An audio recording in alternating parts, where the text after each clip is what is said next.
I need all of this gone. Thrown into the coffin where my second son lay were several photographs. Picking up the items that weren't there before, I first noticed the words "Scene of Infidelity" and then, on the back of the photos, there were dates and unfamiliar names written. I turned back to the person who had thrown them in. Crossing her arms and wearing a nasty smile, my first son's wife looked at me. I was so shocked I couldn't close my mouth, just sweating coldly and staring back at her. It was almost time for the coffin to leave. But before that, this truth had to be exposed. I hurried off to the police. My name is Margaret Johnson. I turned 83 this year. I got married when I was young, and not long after, we were blessed with a baby boy, Michael. My first son was so lively, growing up right before my eyes. And when he begged for a little brother, that's when my second son, John, was born. Unlike his energetic brother, he was calm and easy to care for. Their personalities became clear as day. My first son would run around whenever he had the chance, while my second son spent his time reading picture books and drawing. That didn't change whether they were in elementary or middle school, and eventually, they went to different high schools. Then, my first son chose to work right after high school, while my second son went to college. My first son hopped from job to job, while my second son got a job at the city hall. After a while, my first son got married, but my second son is still single to this day. My second son had always been shy and asthmatic since he was little, so he was modest in everything he did. Despite this, my first son always wanted to take him out to play. That didn't change even when they grew up. At the end of the year, my second son came home for the holidays. As always, he brought a gift and greeted me with a cheerful "I'm home." I took his luggage and invited him in, then he went off to change in his old room, saying he'd be right back. I still keep my son's rooms just as they were. They both come home for Thanksgiving and Christmas every year, and since my first son's room is a bit larger, his wife can stay there too, so I don't need to prepare a new room. That's why I occasionally take the time to clean their rooms. It's one of the joys of my retirement. The day after my second son arrived, my first son and his wife also came home. My house suddenly became lively and filled with warmth. It's a happy time for me. While I was getting dinner ready, my second son got up to help, but my first son started bothering him. Because of the holiday season, my first son was already completely drunk. "Hey, John, let's go out to eat with us next time." "Dinner?" "Yeah, I'll treat, come on. Let's go, just the three of us, you, me, and Martha." "Well, I'm kinda busy though." "Come on, it's not a big deal, let's do it just this once." "Okay, got it." "Great. Then I'll leave the restaurant to you." "Yes, okay." With a wry smile, John nodded as his brother, pressing a hand on his shoulder, urged him on. He seemed a bit reluctant when Martha asked him to choose the place, but he started searching on his smartphone right away. I was worried about their forceful interaction, but since it's been their way since forever, I decided not to say anything this time either. After that, everything went smoothly, and my sons went back to their own homes. It's always a whirlwind when my sons visit, but I feel lonely once they're gone. I just hope they stay healthy and safe this year too. Some time passed, and then one early morning, the phone rang. Wondering who it could be at this hour, I answered the phone to hear it was the police. Alarmed, I asked what happened, and they told me that John had passed away. After that, I couldn't comprehend anything they said. As soon as the call ended, I felt all the color drain from my face, and I collapsed to the floor. Apparently, John had collapsed from an asthma attack on his way to work. The recent cold snap exacerbated his attacks, and since he didn't have his inhaler with him that day, he was already severely weakened by the time he was taken to the hospital. Just like that, my second son was gone forever. Crushed by despair, my mind suddenly kicked into gear, shaking me into action. First thing, I needed to contact my first son. I couldn't remember his number, so I frantically searched all over the house. Finally, I remembered there was a note with my first son's number on the corkboard above the telephone, and I grabbed the handset and called him hastily. After the phone rang several times, I could hear my first son answer with his drawn-out voice.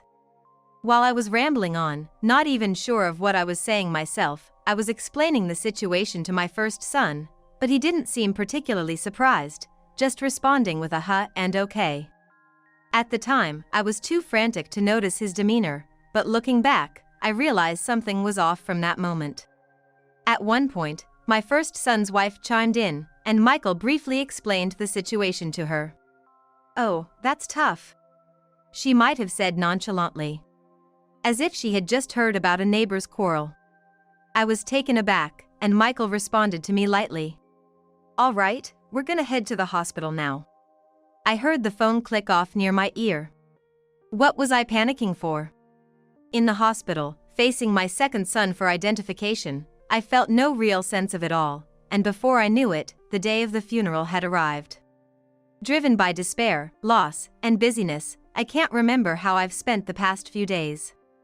As the funeral proceeded solemnly, I was brought back to reality by the funeral director's words. "This will be your final goodbye. Please take this time to bid farewell without regrets." Relatives who had come to pay their respects gathered around John's coffin. He had been a favorite among them due to his gentle nature. Many lamented that he had passed before his parents. I couldn't bring myself to look at John's face for a while, holding back sobs as I stepped away from the coffin. But once the crowd had cleared, I mustered the strength to peer into the coffin. He was sleeping peacefully. His face was so serene, it looked like he might wake up if I just called out to him. As soon as that thought crossed my mind, tears started welling up again. I looked down, pressing a handkerchief to my mouth. Then, I heard something being scattered over the coffin. We had already placed everything inside. Curious, I opened my eyes and saw several photos had been tossed in. Picking up the photos, wondering what this was about, I noticed the words "Scene of Infidelity." On the back of the photos were dates and names I didn't recognize. What in the world is this? I quickly looked towards where the photos had come from. I need all of this gone. Can't leave any evidence behind.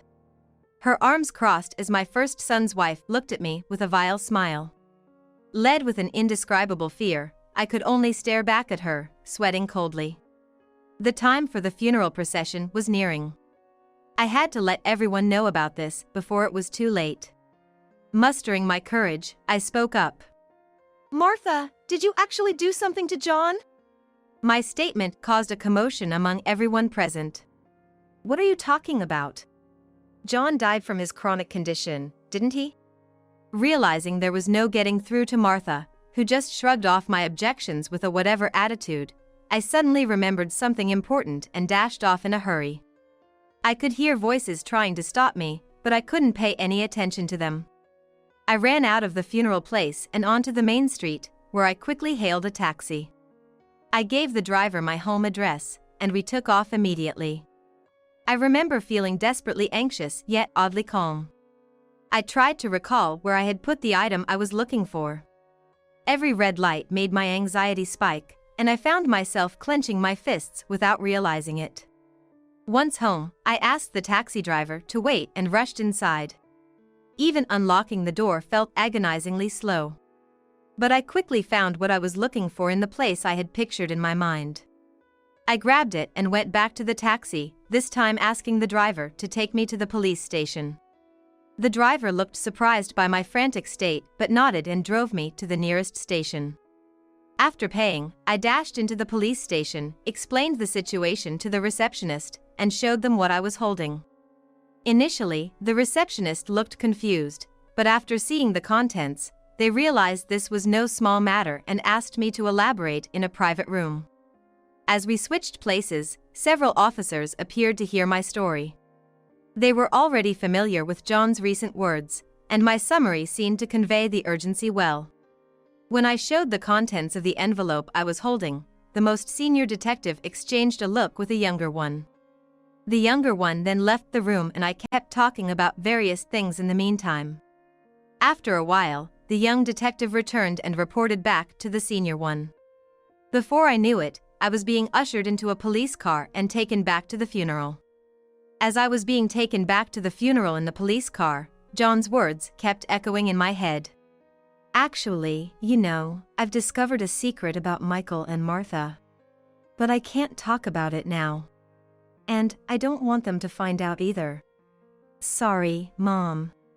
Don't ask anything, just keep this for me, please. That's why, when John came home last New Year's, he gave me something. It was a white envelope, and it seemed like it had various things inside. Please don't look inside. It might become unnecessary. Then, I'll come back to collect it, so just hold on to it for me. I couldn't understand what John was talking about, but seeing him in distress, I couldn't say anything. I just smiled, took it, and then we never spoke of it again. Then Michael and Martha came home, and I was so busy that I forgot about it. I was furious with myself for completely forgetting after seeing how troubled John had been. Getting older is tough. When I opened the envelope at the police station, out came a voice recorder first. Playing it, the space filled with silence except for Michael's voice. Come on, a little help shouldn't be a problem, right? You'd definitely get a decent bonus.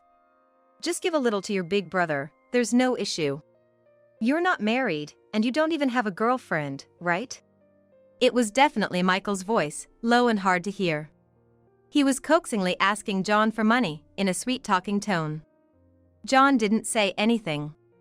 Ignoring the silence, Michael continued to plead for money. I felt sick. Just think of it as helping me and Martha out, just a bit. Just a little, $10,000 will do. No! The moment Michael mentioned a specific amount of money, John muttered a response. It was a modest but firm tone, clearly refusing. Michael, perhaps irritated by this, started yelling at John in response. John fought back without backing down. He pointed out how Michael was drowning in a massive amount of debt, still continuing to gamble, and even planning to beg me for money soon. Apparently hitting a nerve, Michael just cursed out John and stormed off. That's where the recording ended. And there were more in the envelope, which included photographs depicting Martha caught in the act of infidelity, which were the same ones thrown into John's coffin. Lastly, there were several sheets of paper that seemed like diary entries detailing Michael's debt and Martha's cheating. The photos seemed to be taken by chance when John, returning home from work, witnessed Martha and a man arm in arm coming out of a hotel and impulsively took pictures with his smartphone. There were other compromising photos as well, which he must have entrusted to me in case they were found and destroyed. The police, after seeing this, although not arresting anyone, intended to bring in key witnesses regarding the incident with John from the day before. We're here, a detective suddenly said. Shaking off my daze, I tensed up. The police car stopped in front of the funeral. Relatives were coming out in droves, wondering what was happening. I got out of the police car and headed straight for Michael and Martha. They were already isolated inside the funeral services, likely due to the words I had uttered before leaving, but that didn't matter now. As I returned with the detective, Martha's face twisted in discomfort. What is this? Calling the police? What do you all want coming here like this? As Martha pointed and yelled at me, Michael frowned suspiciously. Martha, what's got into you, acting all panicked? You didn't really. I'm not panicking at all. It's just your mother saying weird things, making me look suspicious. Faced with Michael's suspicious gaze, Martha, who was already stuttering in her defense, became completely paralyzed by my single statement. Martha, you've been cheating, haven't you? Why would you? Despite her previously bold demeanor, Martha's face now contorted with fear, turning pale at my assertive stance. Michael, hearing my words, turned beet red and grabbed Martha's shoulder. You've been cheating on me? Cheating? What do you mean by cheating? You heard that from him, didn't you? Otherwise, you wouldn't have noticed. Martha shrieked back at Michael, trying to shake off his hand. Her hair disheveled as she began to frantically defend herself. Him? Are you talking about my younger brother? How would he know about your affair? Michael paused for a moment, then moved closer to Martha with a raised eyebrow. That's... Martha stumbled over her words, Unable to come up with a rebuttal, and seizing the opportunity, Michael closed in. You thought if you confronted him, our weak little brother would spill everything, right? That's why you silenced him, reckless idiot. What do you mean? Michael roared, his face still flushed with anger, and finally, Martha, defiant, scoffed and confessed. Nothing much. I took his inhaler to ensure he wouldn't talk easily, and told him to bring the money in exchange for it. And now look what happened. Unbelievable words came from Martha's mouth. Everyone in the room gasped in shock. What have you done? Is money really that important to you? I felt like I was going to faint from the shocking revelation, but I was too angry to collapse. I firmly told Martha. John kept the evidence of your affair and Michael's debts to himself until the very end. He thought maybe you two would change. But you carry this sin for the rest of your lives. At my words, Martha bit her lip and looked down, while Michael slumped. You, my precious. After a pause, Michael muttered softly. Then, suddenly lifting his head, he lunged at Martha again. But once more, Martha shook off his hand. Precious, you say? That's because you see him as nothing but a cash cow, right? What did you say, you? Michael clenched his fist, but a detective stepped out from behind me and restrained him. As Martha tried to escape, she was surrounded by other detectives. We'd like to hear more about this at the station, if you'd please come with us. At the softly murmured words, Michael and Martha flinched, their shoulders trembling as they fell silent. Then they were led away and placed in a police car, disappearing from view. The room went deathly silent. Suddenly, John's coffin made a noise as if in response. Since then, the ceremony was carried out solemnly, and today is the Mass of John. I stood praying. I handed over all the evidence of Michael and Martha's misdeeds left by John to the police. There were 4 pieces of evidence in total. These included a voice recorder with conversations between John and Michael, a homemade IOU exchanged between them, copies of a diary documenting the misdeeds of Michael and Martha, and photos capturing Martha's infidelity. I later heard from the police that Martha realized John knew about her affair during a dinner arranged forcibly by Michael and Martha during his visit home. Apparently, the dinner was intended to make John take on Michael's huge debts, as Michael was begging for money. At that time, while Michael stepped outside to smoke and John was away at the restroom, Martha, desperate for money, rummaged through John's bag. She found and took photos showing her infidelity, which she always carried and deemed dangerous if exposed. Soon after, she confronted John, who had returned early, instructed him to stay silent, and even took his inhaler, demanding money in exchange.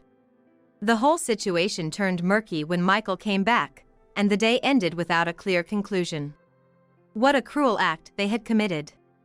John must have suffered greatly without his inhaler. Wish I could make them feel the same, but Michael and Martha have been arrested. There's nothing more I can do. Rather, I hope they will be severely punished. Looking up, I gaze at the photo of John with his gentle smile. Although I'll never see such a smile again, if he can smile even just in this picture, that's all I can ask for. I headed towards John's room. It will never be used again. But I wasn't planning to clean up everything neatly. I decided to sit at his desk. As I spun the chair to face the bed, I noticed an old camera on the side table. Curiously, I picked it up.